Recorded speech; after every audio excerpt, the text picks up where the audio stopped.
Olá, tudo bem? Eu sou o professor Alberto Veras e hoje estudaremos a responsabilidade civil por ato de terceiro. O estudo da responsabilidade civil se concentra normalmente em ato próprio, ou seja, decorrente da atividade do próprio sujeito a quem é imposta a obrigação de indenizar. No entanto, é possível que o sujeito seja chamado a responder civilmente pela atuação de um terceiro, ligado a si ou por algum tipo de vínculo jurídico, contratual ou legal. Trata-se da responsabilidade civil indireta ou por ato de terceiro, ou fato de outrem. O Código Civil de 2002 consagrou a responsabilidade objetiva ao determinar que as situações mencionadas pelos artigos 932 e 933 são de responsabilidade civil por ato de terceiro e dispensam a prova de culpa. As situações de responsabilidade civil indireta são as seguintes. Os pais são responsáveis pelos atos praticados pelos filhos menores que estiverem sob sua autoridade e em sua companhia. O tutor e o curador são responsáveis pelos pupilos e curatelados que estiverem sob sua autoridade e em sua companhia. O empregador ou comitente são responsáveis pelos atos de seus empregados, serviçais e prepostos, no exercício do trabalho ou em razão dele. Os donos de hotéis, hospedarias, casas ou estabelecimentos onde se albergue por dinheiro, mesmo para fins de educação, são responsáveis pelos atos danosos praticados pelos seus hóspedes, moradores e educandos. São também responsáveis todos aqueles que contribuírem gratuitamente nos produtos de crime, até a concorrência da respectiva quantia.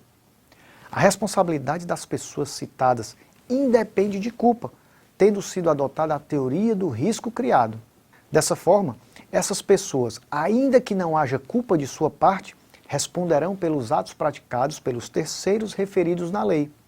No entanto, para que essas pessoas respondam, é necessário provar a culpa daqueles pelos quais são responsáveis. Em tais casos, não se fala mais em culpa presumida, e sim em responsabilidade sem culpa, de natureza objetiva. Um detalhe digno de nota é o seguinte: atualmente, considera-se que os pais ou responsáveis que não exercem autoridade de fato sobre o filho, embora ainda detenham o poder familiar, não respondem por ele. Esse entendimento é controverso e precisa ainda ser pacificado pela jurisprudência superior. Destacamos que o tutor atua como representante legal do menor, cujos pais sejam falecidos, declarados ausentes ou destituídos do poder familiar, e por isso responderá pelos danos que haja cometido em face de terceiros. A responsabilidade civil do empregador ou comitente pelos atos dos seus empregados, serviçais ou prepostos, se justifica pelo poder diretivo desses sujeitos em relação aos agentes materiais do dano, sendo este o seu elemento comum.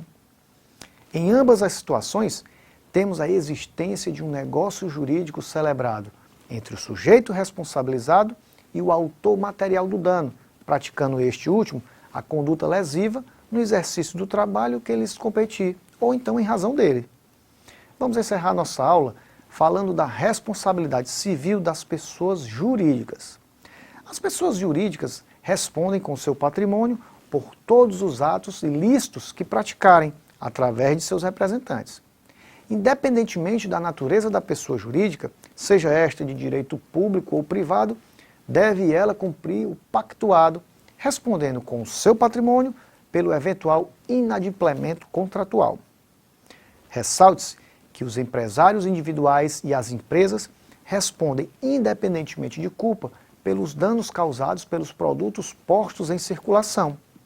E aqui terminamos essa breve análise acerca da responsabilidade civil por ato de terceiro.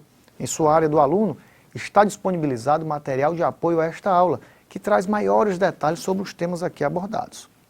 Tenha em mente que o sucesso não consiste em não errar, mas sim em não cometer os mesmos equívocos mais de uma vez. Refina os seus estudos e até o nosso próximo encontro.